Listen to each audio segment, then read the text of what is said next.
আসসালামু আলাইকুম ওরহমতুল্লাহি ওবরাকাতুহু। সবাই কেমন আছেন? আলহামদুলিল্লাহ, আমিও ভালো আছি। আজকেও চলে এলাম সূরা আল আনআম নিয়ে। সূরা আল আনআম মক্কায় অবতীর্ণ, আয়াত ১৬৫, রুকু ২০। আজকে নবম রুকুর অনুবাদ করব, আয়াত ৭১ থেকে ৮২ পর্যন্ত। শুরু করছি রহমান রহিম রব্বুল আলামিনের নামে। আয়াত ৭১।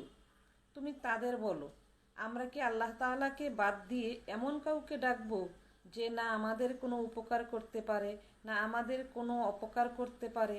আল্লাহ তাআলা যেখানে আমাদের চলার জন্যে সঠিক পথ বাতলে দিয়েছেন, সেখানে তাকে বাদ দিয়ে আমরা কি আমাদের উল্টো পথে ফিরে যাব?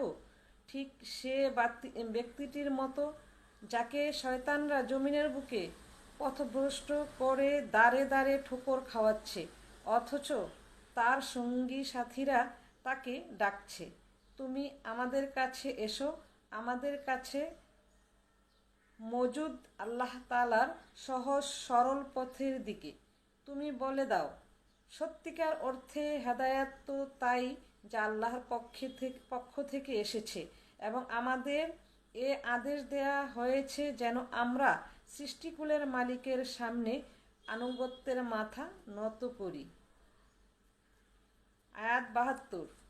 আমরা যেন নামাজ প্রতিষ্ঠা করি এবং শুধু আল্লাহ তাআলাকেই ভয় করি, কেননা তিনি হচ্ছেন এমন সত্তা যার সামনে একদিন তোমাদের সবাইকে সমবেত করা হবে। আয়াত ৭৩। তিনি যথাযথভাবে আসমানসমূহ ও জমিন সৃষ্টি করেছেন। যেদিন আবার তিনি বলবেন সব কিছু বিলীন হয়ে যাও, তখন সাথে সাথেই তা বিলীন হয়ে যাবে। তার কথাই হচ্ছে চূড়ান্ত সত্য।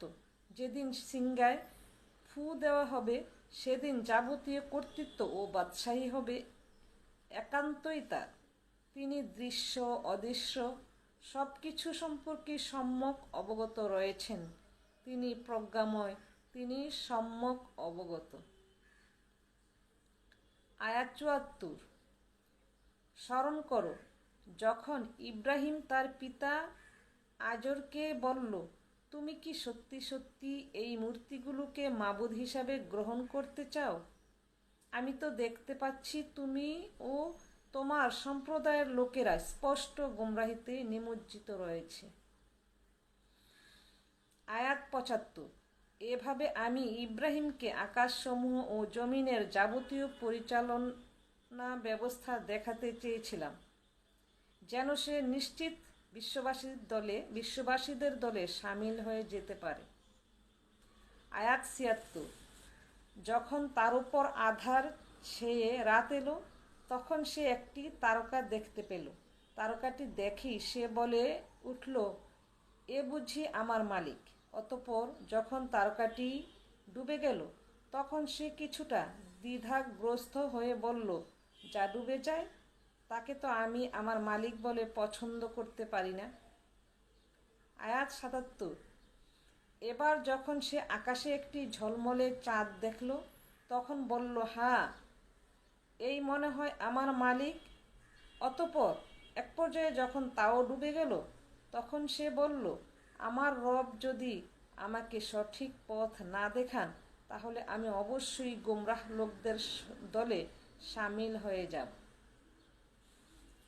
আয়াত ৭৮। এরপর দিনের বেলায় সে যখন দেখল একটি আলোকোজ্জ্বল সূর্য, এবং দেখেই বলতে লাগলো, মনে হচ্ছে এই আমার মালিক, কারণ এ যাবৎ যা দেখেছি এটা তার সবগুলোর চাইতে বড়। সন্ধ্যা ঘনিয়ে এলে তাও যখন ডুবে গেল, তখন ইব্রাহিম নতুন বিশ্বাসে বলীয়ান হয়ে নিজের জাতিকে ডেকে বলল, হে আমার সম্প্রদায়ের লোকেরা, তোমরা যেসব কিছুকে আল্লাহ তাআলার সাথে অংশীদার বানাও, আমি তা থেকে সম্পূর্ণ মুক্ত। আয়াত ৭৯। আমি নিষ্ঠার সাথে সেই মহান সার্বভৌম মালিকের দিকেই আমার মুখ ফিরিয়ে নিচ্ছি, যিনি এই আসমান সমূহ ও জমিন সহ চাঁদ সূরজ গ্রহ তারা সব কিছু পয়দা করেছেন। আমি আর মুশরিকদের দলভুক্ত নই।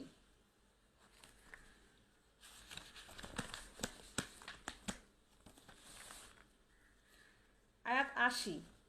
এরপর তার জাতির লোকেরা তার সাথে আল্লাহ তাআলার ব্যাপারে বিতর্ক শুরু করে দিল। জবাবে সে বলল, তোমরা কি আমার সাথে স্বয়ং কুল মাখলুকাতের মালিক আল্লাহ তাআলার ব্যাপারে তর্ক করছো, অথচ তিনি আমাকে সঠিক পথের দিশা দিয়েছেন।